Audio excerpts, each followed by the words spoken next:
Stay tuned for the Joan Quinn Profiles. Joan served the state of California as a member on the Arts Council and on the Film Commission.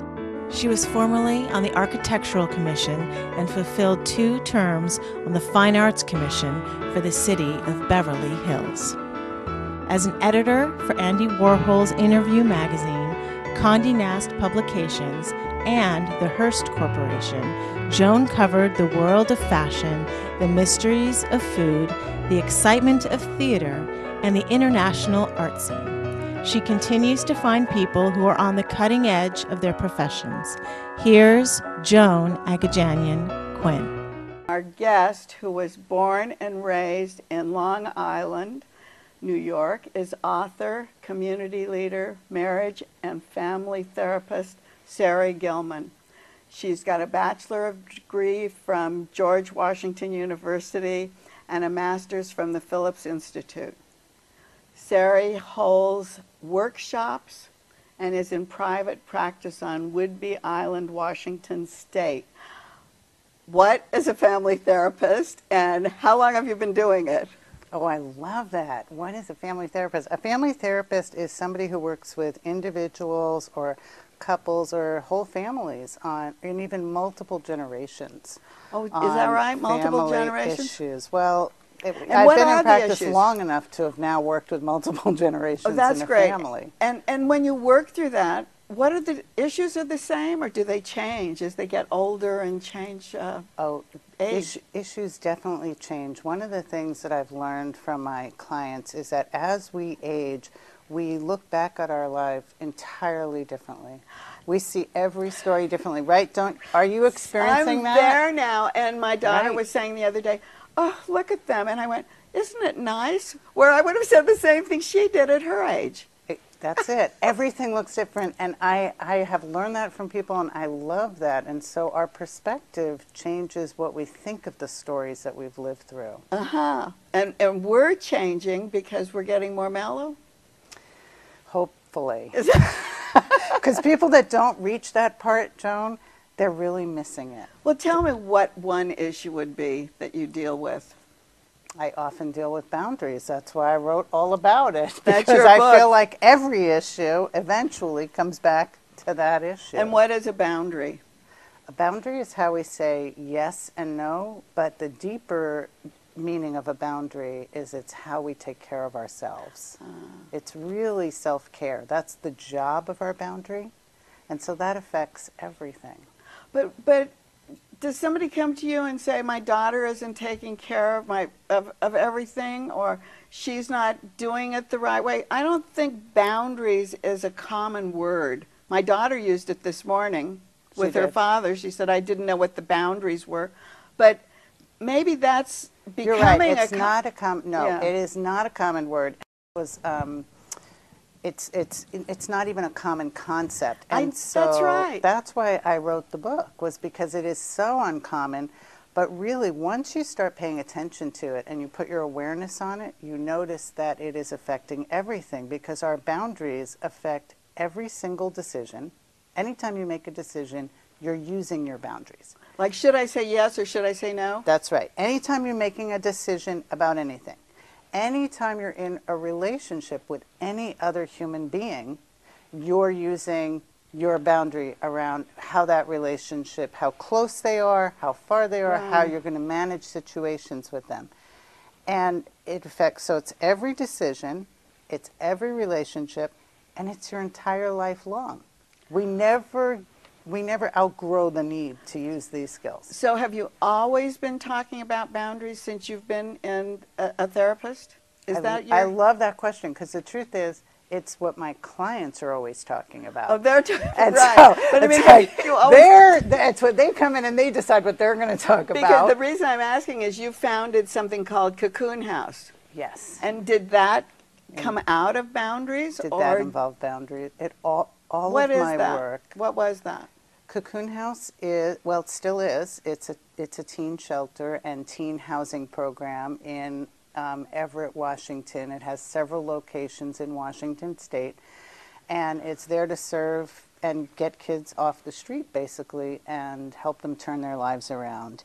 And the idea of turning your life around and figuring out how to have a positive relationship with people around you, how to build your own dreams and goals, that to me all comes from that place inside of us of what's a yes for me and what's a no for me.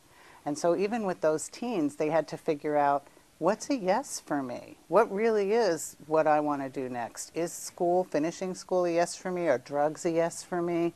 What's a no for me? Is sex a yes for me? Is it a no for me? Is having kids at age 14 a yes for me or a no for me? You know, that I found them having to make decisions at a very young age that were way beyond what they could manage. And so, yes, boundary work comes up at all ages. It comes up in all stages of our life. And I found that all of my work with people, no matter where I worked and no matter who I work with, eventually people bring up questions that are core to how do I take care of myself, what's a yes for me and what's a no. It all comes back to yourself. It's what it sounds like. It's all coming back to me or to your client. If you can get aware of that, if you pay attention to that and notice that, you'll realize that that's where a lot of your wisdom is. It's inside of you and a lot of your strength and your gift. And if people can tap into that, you know, before they get older, they can really feel like they're in charge of their lives. That Paul Williams and Tracy Jackson wrote a book about gratitude and trust. And one of the affirmations is, if something's wrong, maybe it's me. Maybe I'm the one that made it wrong. And that's back to what you're saying. Is it, how am I taking care of myself? Or what am I doing that's yes or no? Yeah, we have a lot more influence over our happiness and our world around us than we really recognize. And we think often that things are happening to us. And there are things that are happening around us. But we're also a player in that. Like being the victim all the time. Yeah, and we have great capacity to make our lives better. We have great capacity to make the whole planet better. When I think about the impact of boundaries on global issues, it's huge. I mean, this is what we fight wars over. So your workshops, I'm jumping from Cocoon House because that was one example of what transforming your boundaries encompasses. But your workshops also teach you how to define boundaries. Yes, absolutely. And how do you find the people in your workshops? Where do they come from? I love that.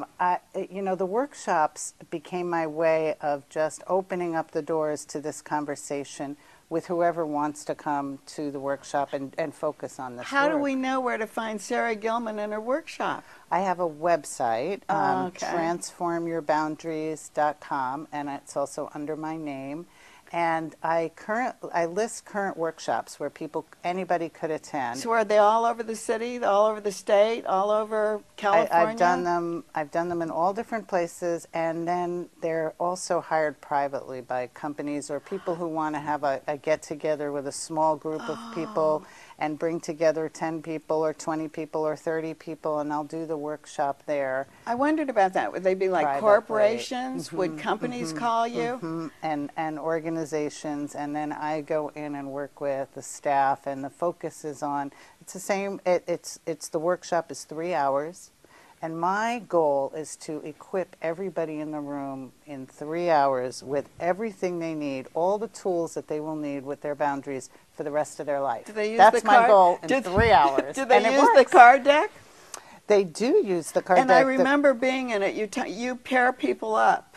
Yes. And people who don't even know each other. So and everybody gets to share stories, right? Yes, Did you experience that? It's all storytelling because we all have experience with our boundaries. But what if it's in a corporation? They all know each other. Do you still pair them up like that? I do pair them up, and I give them scenarios, just like I gave you scenarios, and they get to share. And then usually what happens in even though every workshop is different, what's different is the kinds of stories people tell, but the experience of sharing is open for everybody, and usually everybody jumps in. People can't wait to tell their stories. I was surprised. People do like to talk about themselves. The other thing is giving advice, because you ask for advice from the people in the group. To each other. Yeah, to each other. Because we all have experience with this, right? And so in some ways people have more expertise than they realize. And when they leave the workshop, what they get to see is from 10 or 20 or 30 people, you see a whole continuum of, oh, I don't have those skills, but I have those skills. I know how to handle that situation. I wouldn't know how to handle this situation. And you learn it all at once because it's like you see everything in the room. No matter how, if I gather any 10 or 20 people, you still do. I'm going to see the range of boundary issues in the room, and that's what we're looking at. So one of the parts of this book are the types of people. Workaholic. The patterns, yes. Yes, the patterns. Of people. I think those are great because what do you have? Seven patterns. That's so what I've seen. You have workaholics. That's me. Me too. And you have caretakers. Well, that's been me also. My daughter. Yeah, that's been me also. Lovers. Me. Yeah. Done that one. Protectors. Yes. But can we be all of these? What was the other one? Isolator. The isolator. You have to be by yourself? The isolator ends up isolating and pulling back and feeling lonely. These are people that are always saying, I am so lonely. And they have isolated themselves to the point where nobody can get in because the walls are too high. It's almost like the boundaries are too rigid. Oh, and the sacrificer? The sacrificer. And is she always doing something like for someone else, or is she feeling sorry for herself and saying, I'm making this sacrifice? They're always doing for others, but they do it because they believe they're supposed to, because that's their purpose for living. And so it's very hard for them to undo that, because it's not just that they're willing to sacrifice, but they believe that that's an important thing that they're supposed to do. And so we have to relearn that there's more to life than sacrificing yourself for everybody around you, and that sometimes those sacrifices kind of have no purpose. But what about the number? Oh, the number. What does the number do? Numbers. We have a lot of numbers. Numbers take a lot of drugs and alcohol. So they numb themselves? They numb themselves. They medicate or they shop. They often have the credit card bills to go with the numbing. Oh, so that's like an addiction too. It could also be, it could also be those people who spend all of their time online. Is numbing themselves? Numbing themselves out. They're not kind of in the world with anybody anymore. They're numbing out. And it is very common in our culture to have numbing. And so oftentimes there are people that are even in recovery from some of the numbing behavior. Okay, so we talked about things that we really like: isolator, sacrificer, number, protector. That's kind of self-explanatory, no? Yes. Somebody who's protecting somebody. And often lying about some of the issues in their life because they're so busy protecting. That's why I brought it up, because you always have something behind it, like the workaholic. I mean, you just called yourself one, and I call myself one. Oh, I am. What's behind us? It's like a freight train, right? What's behind us?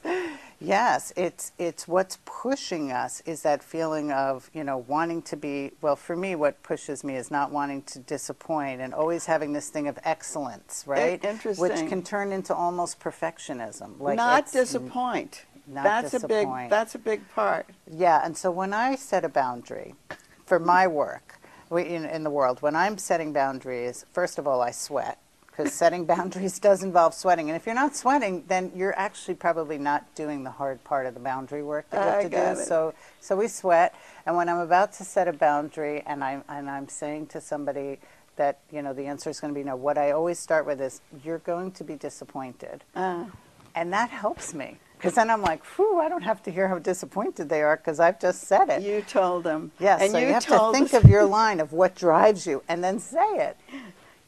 I think we have to continue reading this book because I've learned so much from you, and I'm so glad you came. You're going back to Washington. I'm glad you were in California today. And thank you, Sarri Gilman, so much. Thank you for having me. Keep writing, JAQUINN1 at AOL.com.